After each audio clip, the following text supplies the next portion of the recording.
You ask Tiger to solve. This deals with linear equations with one unknown. The final result is g equals -4. Let's solve it step by step. Simplify the expression. Expand the parentheses. Simplify the arithmetic. Multiply the coefficients. Group all g terms on the left side of the equation. Subtract 4g from both sides. Group like terms. Simplify the arithmetic.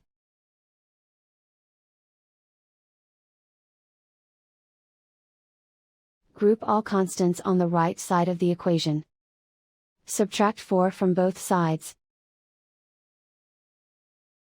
Simplify the arithmetic.